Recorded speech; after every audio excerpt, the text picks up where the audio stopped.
I'm Douglas Murray, and this is Direct Address.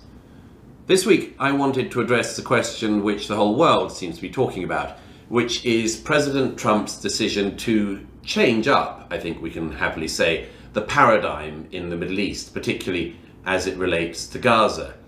Until the last few days, most people didn't have much of an idea of what to do about Gaza post-war, other than to get everyone to rebuild it so that the Palestinians of Gaza could do the same thing all over again. And actually, Donald Trump's suggestion that the people of Gaza should be moved elsewhere seems to me, at any rate, to be a perfectly reasonable attempt to come to a decent solution to this problem, both for the Israelis and indeed for the Palestinians. There's only one reason why the Palestinians haven't had a state, and that's because their leadership keeps on refusing to have one. That was the case in 1936. It was the case in 1948 when they were offered a state right beside the Jewish state, and they decided, no, it's too important to us to annihilate the Jewish state, and we'd rather do that than have a state of our own. It happened again in 2000 when Yasser Arafat walked away from Camp David, and it happened again in 2008 when the same deal, bewilderingly enough, was put back on the table. A lot of people don't seem to realize that everybody who has actually worked away at this problem, the problem of the Palestinian state issue, they all basically have realized for a long time now that the paradigm they've been working in is completely defunct. It doesn't work. Nobody can make it work. John Kerry ran around the world on private jets and he still weirdly couldn't make it work, and it's because it doesn't work. It can't work.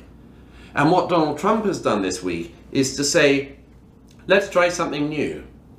And if anyone thinks that that's surprising, let me quote one of Trump's predecessors, President Clinton, who just 2 months ago in an interview talked about the time he tried to give the Palestinians another state and agree to another state for the Palestinians, and they walked away. This is what Bill Clinton said in December. He said, Yasser Arafat, the head of the PLO, walked away from a Palestinian state with a capital in East Jerusalem and 96% of the West Bank. And here's what Clinton went on to say. If you turn down and walk away from a once-in-a-lifetime peace offer, you can't complain 25 years later when the doors aren't still open and all the possibilities aren't still there. Yet the complaints from the Palestinians have been listened to by the international community for a very long time. In 2005, Israel withdrew every single remaining Jew from the Gaza Strip and handed it over to the Palestinians. Effectively, it was yet another Palestinian state. And the Palestinians of Gaza could have done an awful lot of things with that beautiful bit of territory, with that amazing strip of land. But they decided to vote in a terrorist group, Hamas.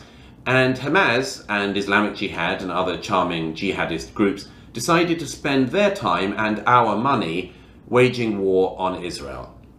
And they did that pretty much from the time that the Israelis withdrew. They started firing rockets into their neighbors from the very moment that Israel withdrew, and they started war after war. There have been wars from Gaza in 2008, 2012, 2014, 2021, and of course then on October 7th, 2023, Hamas led an invasion, an attempted annihilationist invasion of the state of Israel. And all these months later, there is something that should be said with some clarity, which is, you lost. You lost. Hamas, you lost. Gazans, you lost. You voted in a terrorist group, and you seem, as far as we can tell, to approve of the motives of that terrorist group and its ambitions. If there are any moderate Gazans out there, this would be a great time to speak up. But from the video footage we see and from the testimony of hostages, not least female hostages who've returned from Gaza back to Israel in the last year, seems that the population of Gaza is quite as radicalized as the people who rule them. So it's not obvious that after starting this war and losing it, the people of Gaza should simply get yet more international funding to do the same thing all over again. That was, until this week, about the only plan on the table. That American taxpayers, European taxpayers, British taxpayers, Irish taxpayers, of course, everyone around the region in the Middle East should pour money into Gaza to give the Gazans another opportunity to make sure they steal money, like all the leadership of Hamas did, who all became billionaires, of course, continue working with their underground tunnel networks, and then launch at some point in the coming years yet another war on Israel. That was about the only plan on the table until this week. And Trump has now completely opened this question up. He's completely changed the political landscape on this by saying that actually the Gaza is not livable. I've seen that with my own eyes.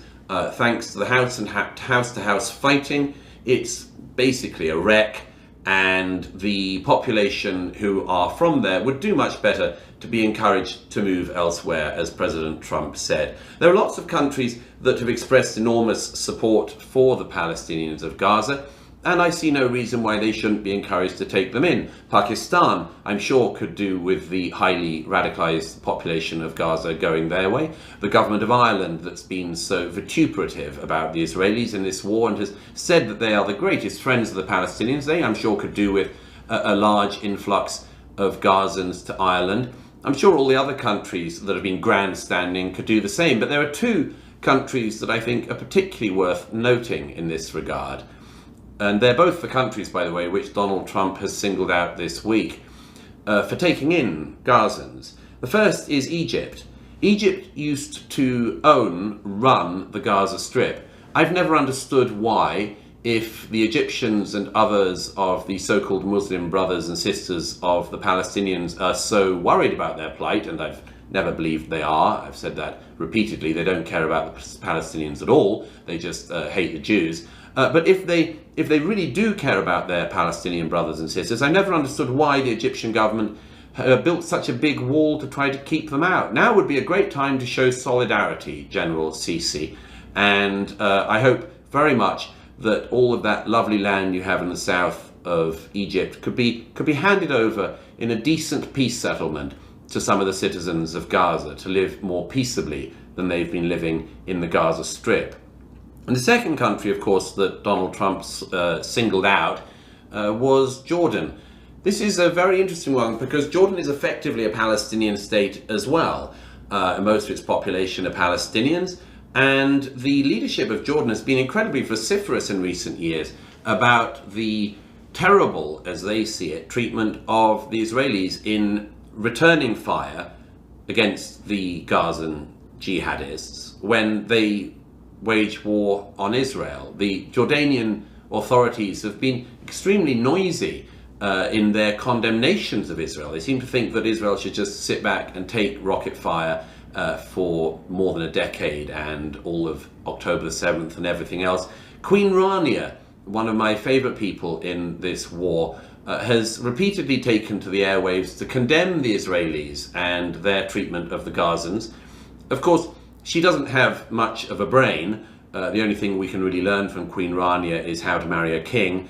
But if she did have a brain, she could have some time ago asked her father-in-law what he did with the Palestinians when they got on his nerves in the 1970s. And she'd have learned that her father-in-law's response, Black September, was to massacre tens of thousands of Palestinians who disagreed with him. So now is a great time for Jordan to step up. If Queen Rania and the other leaders like Erdogan in the region who have been berating Israel for the crime of self-defense, if they really care about the Gazans, now is the time to step up. Ask them into your countries, do the right thing. The world should be watching.